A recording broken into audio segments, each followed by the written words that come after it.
Good evening, everyone. It's been a while.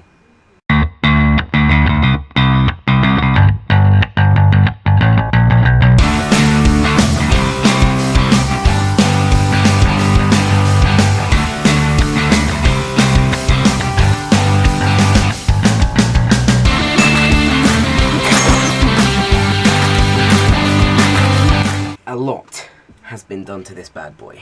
We'll get to this in a minute.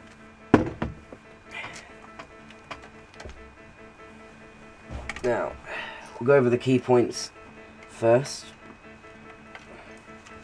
and then I'll go over some details. So, first thing I did, right, you'll notice right here,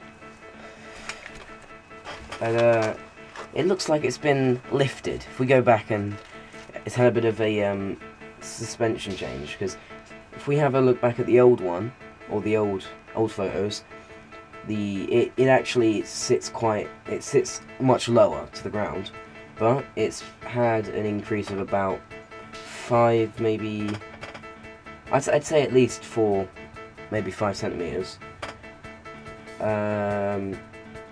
Now, just a quick accessory I added. You'll notice the small wheel in the center. Now I use this because once I had this extra ground clearance, I thought, why not, treat myself. Now what this wheel does is, I did notice, like I was testing out the actual base model, or at least the base model since the last episode. I was testing it out at my grandparents' house, and I noticed as it went over bigger rocks, it would get caught on this base because it was just blank. So adding this wheel means that, of course, because it's omnidirectional, that helps. Adding this wheel, I'll grab it from the top. Adding this wheel means that it would go over the bump, hit it, but then it would just roll straight over. Brilliant. Now, let's have a look at the servo, actually, because you guys are going to be impressed. Watch this.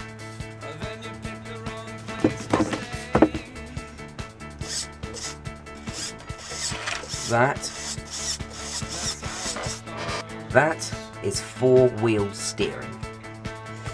To do so, first of all, I had to mount a second servo at the back. I've just remounted it, actually. I mounted it once, tested it out, and I'd mounted it pretty horribly, so I had to remount it. I've still got to cut off the excess material on those cable ties. But what I had to do was, it's quite a funny story, actually. I mounted the servo, got it all running, but I forgot that servos run the same direction. So what was happening is that when I turned, these will go the same way. Now they go the opposite ways. So these would move that way, and so would these. So instead of turning like that, it would just go like this. It would move adjacent rather than actually turning. So what I did was, I realised that, I researched online, and I found some interesting things on how you can do it. You can spend £1 billion, getting all special servos, but then I decided, why not just rewire it?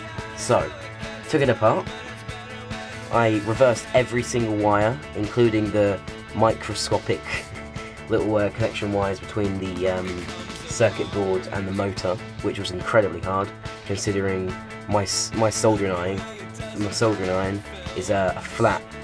It's like a flatbed one, meaning that the heat surface is about the size of a pea. So that the hot point is completely random, and also meaning you've got the accuracy of about that much, whereas a pinhead in a soldering iron is about 1mm accuracy. Yeah, so I rewired it, I hooked it up, and of course it then started working correctly. What else? What else did I do? Ah, what I did add, and now we're getting on to the. You'll notice this little guy. He's not in use anymore. He has been replaced by a bigger one. That's that big ass box on the Rover. If we have a look at the actual channels, you'll notice that this one has 8 channels. Now, controller says, oh, it's 9, but that's just this old. Basically, the controller I've got, I'm going to go into controller now, is based on a different model, and that was advertised as 9 channel. They kept the advertising, so it's the Tenergy 9X.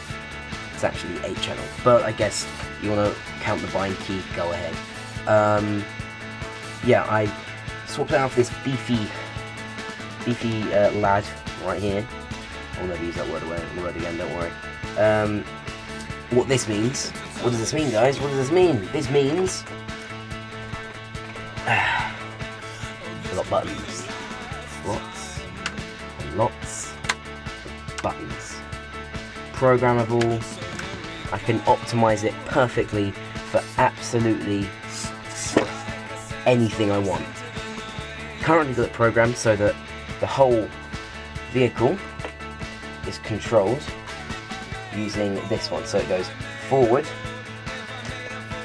like that, and then it goes forward like that, and then back like that, and then it goes sideways like this. So I'm like, but then that means you're not even using this one. What's the point of having it? That's when we get onto the camera. This is the interesting and aggravating part, and this is the reason why there's been such a long gap. I bought. Where's the box? This little kit. It's a kit which basically allows you to stream live feed of a video camera. Information extended, my GoPro. And I bought it about, I would say, I received it on like the 11th of January, and I knew these guys had a track record of not being faulty but incredibly difficult to get right, because firstly, the manual that it comes with is complete. The channel settings and the channel configurations are different to the ones on the actual box. So it's like you have 2 sets of instructions, neither of which actually worked. So in the end, I actually just, when I buy most of my stuff off of Hobby King, unless it's too expensive, but I bought this kit off of Hobby King. If there's any other RC people out there wondering, it's the RC305 kit. It comes with a receiver, transmitter, and all the cables needed. Yeah, I bought it, and it ended up not working. None of the stuff I had tried online, rewiring it, doing all these different things, none of it worked. Sent it back, and luckily Hobby King, they sent me another one. That is currently on its way. Yeah. I first ordered it with this super fast shipping. It cost me an arm and a leg to actually get it here. And of course it didn't work, so when I reordered it, they put it back with the basic shipping, because they're cheapskates. Now, this default shipping it takes 14 to 40 days. Grr, yes, I know. Frustrating. Apparently it was shipped on the 26th, so hopefully we'll have FPV up and running by early March. Yay! Anyway, now, although our FPV gear might not have arrived, FPV gear accessories did. This is the monitor kit. This is the live feed. This will be strapped most probably to the back of this, like that, somehow. I'll figure it out. Now, this bad boy, bought off of eBay. This is about £40 worth of setup here, just in this little bunch. Doesn't look like much, but I assure you, it's pretty decent. Let's go through what this is. It's pretty simple. This is all off of eBay, if I haven't already mentioned it. We've just got basic monitor, 7-inch. Just, you don't need a huge screen, and I didn't want a tiny screen, so in the middle. Now this is a DC power supply. Now it's got a normal, I think this is 4.5mm power supply there, but I'm designing it so that I can power the monitor and the receiver for the FPV transmitter using this. So I've got a splitter which splits the connection and run it off of that. Secondly, what this I'll show you some cool stuff. What this does mean is, because it's a fully functioning monitor, you can actually use this to play like Xbox on, which looks really funny.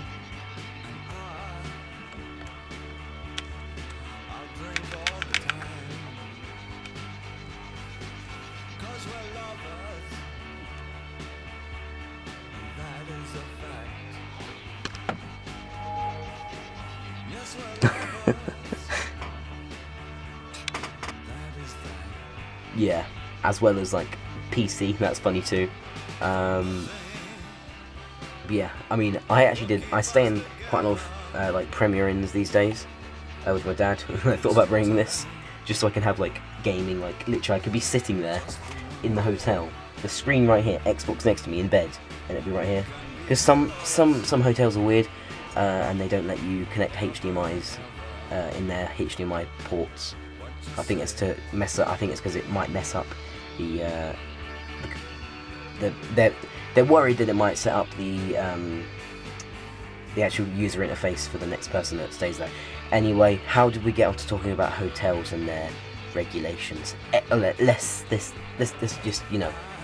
So that's the kit. It's simple. Plug and play. Just shove it in there, like that. Turn power supply on. Little light, and you got, I think this is 1500, and then you've got HDMI. I didn't actually tell you the actual inputs. You've got HDMI, VGA, 2 AVs. Not sure how that works, considering there's only one AV port. Doesn't matter. I'm running on AV actually. Just thought I'd say that. Yeah, it's quite simple. Just go through the channels like this. Yeah, AV1, AV2, VGA, and HDMI. Of course, that's how you connect other random crap. Oh, that's okay. I'm actually shooting a wedding in March, and I'm getting this rig together for my camera, and I'm going to actually use this as an external monitor, because I've only got like a 3-inch screen on my Canon, and it's quite hard to actually correctly focus on people. So this will be there on the rig next to me with the camera. It'll be beautiful. Anyway.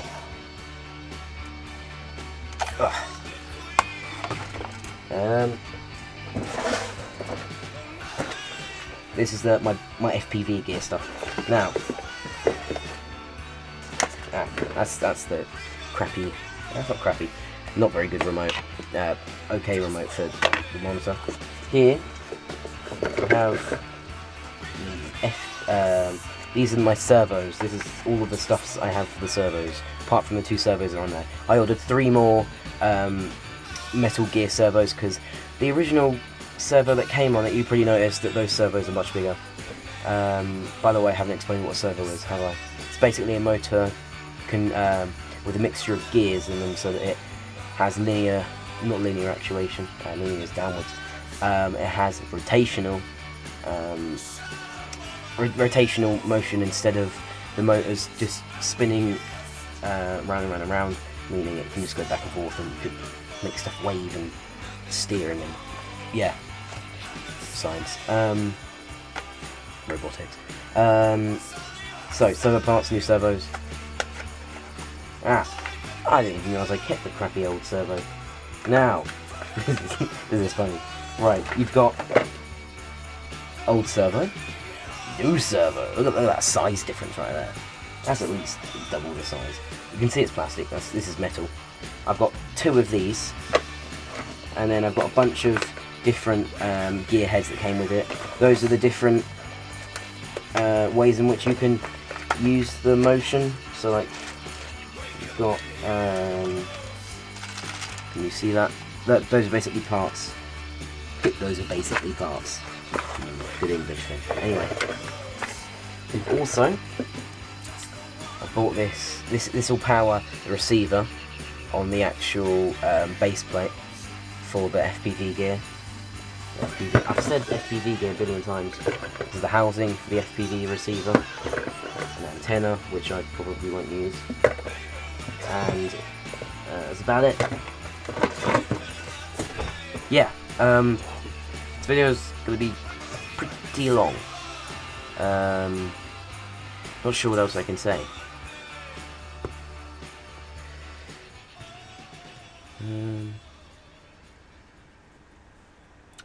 Actually, this might be a separate video, or I'll add it on. So, everyone, I tend not to get this serious on Finn Films. It's supposed to be laughing jokes, but you'll soon find out. The reason why I make these videos and that is for two main reasons. Is because I like making them. They make me, it's like a portal that I can go back in time in, and, you know, see what I looked like 3 years ago, and see what I was like, and how my voice has changed. But second reason is something that I don't feel is actually currently happening. That probably didn't make any sense, but however much time I spend on these videos, because of course I don't have many people to make, I don't have anyone to make them with, I can't make the films I want. I'd love to be able to make short films. I've got billions of ideas bobbing around in my head. Billions of ideas written down in pads and books in my room. Animation ideas, but not the money to make them.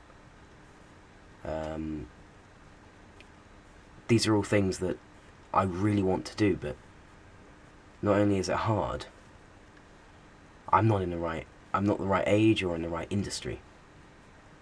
People on my channel, they expect stupid funny videos, and they don't understand the amount of work that goes into them. Now, I'm not saying that people are, what's the word? I'm trying not to sound too harsh here. People aren't respectful. I'm saying they're not understanding. I just want people to appreciate the videos, and yeah, I hope you guys enjoyed this video. If you did, click the like button. If you didn't, click the dislike button. But give me a reason down below in the comments. Please subscribe. It really helps me. I know every single YouTube creator says that, but I genuinely would really like you to, and I need it, really, don't I? Being here for nearly 3 years and not getting anywhere, really. But yes.